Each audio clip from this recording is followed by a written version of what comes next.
Alright guys, so we're going to be replacing a missing wheel stud, so at least I hope it's missing.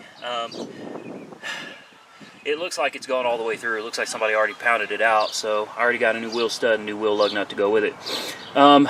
First step before you do anything, chalk your wheels. Alright, I got wheel chocks behind both back wheels there. Parking brake is engaged, four-wheel drive is in low. Not that it really makes any difference right here, but get your lug nuts off, break them loose before you jack it up, get it up in the air. Safety, safety. Jack stand, guys, and don't use one of those for a little bitty car. Use a jack stand designed for a truck. To make things a little easier, you might want to give it a good kick, just like that. Break it loose, and just pull it off, move it out of your way. Yeah, this tire's junk. It's the spare, and I already ordered a brand new set of mud tires for this thing. So I got a lot more to do to this than just replace this wheel stud here, but that's all we're going to focus on. I'm going to be changing this entire upper control arm, inner, outer tie rod. They're, look at that, garbage, no good. So that's what we're going to be working on right now, is getting this wheel stud replaced. First thing you're going to want to do after you get all this stuff taken care of, you got to pull this rotor off. But to get the rotor off, you got to pull the caliper assembly off. So what I'm going to do is I'm going to take the whole bracket off here. I don't know if you can see, but right here where my finger is, there's a bolt, and then down at the very bottom back here, see if I can get it into frame here. There's another bolt right here. Okay, these two bolts, this one and this one, will pull the entire caliper assembly off, so you don't have to mess around with all this other junk. And then what I'm going to do is I'm going to take the caliper and I'm going to lay it somewhere over here out of the way so that I don't put any stress on the brake lines. You don't want to stress out your brake lines. And we'll be back here in just a moment. Alright guys, so we lost a little bit of daylight here. I got the work light out. We took that bracket off. I used a 18mm. These things are on there pretty tight, so you may end up having to use a breaker bar like I did. I took a breaker bar with an extension, an 18mm socket, and broke it loose. And then I used my regular ratchet to go ahead and get the bolts off the rest of the way. It sits nice right there, the entire caliper assembly. I'm trying to make sure this light doesn't fall anymore. It's getting windy. We're supposed to have some storms. Now, what you're going to want to do next is pull this rotor off. It should just come off. And you're going to see that you got the ability to spin this around, and you're going to want this right over here so that you have the hole where it's easy to get to. Now, if you've got a stud that's broken and it's stuck in here, it's real easy.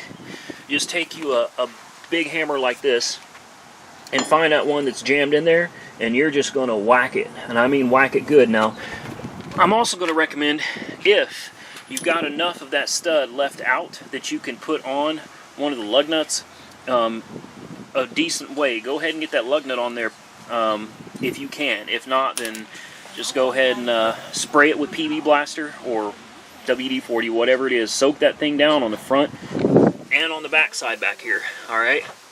And then just, you know, knock it pretty good. I mean, you're going to want to hit it hard. If you're lucky, you can just knock it out in the first try. And we're going to come back with, here's our new one, alright? It's real easy. You just slide it in through the back here. If I can find it. Here we go. Slide it in through the back. Get it, it's starting to get snug.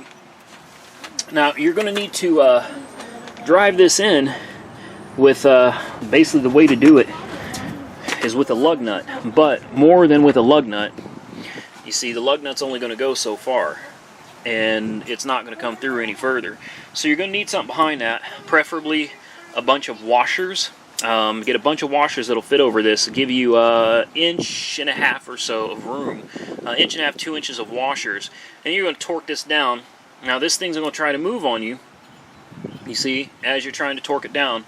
So what I like to do, there's a lot of ways you can do it, but what I like to do is take a pry bar, set it in here like this, jam it in there nice and good, and then you can hold it with your foot or something like this. And you see, that gives you some leverage, and then you can take your, I'm going to use probably a ratchet with a deep socket, and we're going to just torque this thing down until it pulls itself all the way through. Alright guys, so what I'm using here is a 3/4 inch socket on a 1/2 inch drive ratchet, and I took a couple extra, these are extras that I had, of the tie rod adjusting sleeve lock nuts. These are extras, so I really don't care if I tear them up, but I got the pry bar down here by my foot, so it gives me some leverage, and now I'm just going to crank this down, and you can watch as it pulls itself through. It's fairly simple. It's going to get harder the further you get, and you may need to get not a pry bar, but a yeah, it starts getting hard on your foot, so you may need to switch feet too. Maybe use both feet. But either way, you know, just at this point, it's getting real tight. And as you can see, we're pulling through real good. We're almost to the end. So what I'm going to do is I'm going to switch over to a breaker bar. And this is a big breaker bar, so this should make life a lot easier. Sorry for the shakiness there, guys. So I got this giant breaker bar, still 3/4 inch. We're going to put it on there, and we're just going to lock her down. And as you can see back here, we're almost done. And that's it. Right there. That's the end. When it feels like it's going to break your leg, you're done. Alright, so then you're going to hold it the opposite way. And let's see if we can stop shaking this video here. There we go. I know the quality's not the best, guys. Eventually I'll figure out a better way of doing this. Just take off your lug nut, pull these off, and looky there. And compare it to the rest of them. Looks pretty good. You know, look back here, make sure that it's nice and centered, and well, not centered, make sure it's nice and flush, and it is. And there you go. You're good, guys.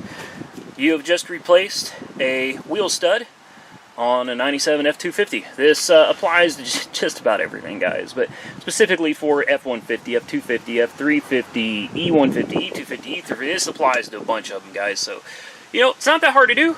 You're done. As always, like, comment, subscribe, and be safe out there.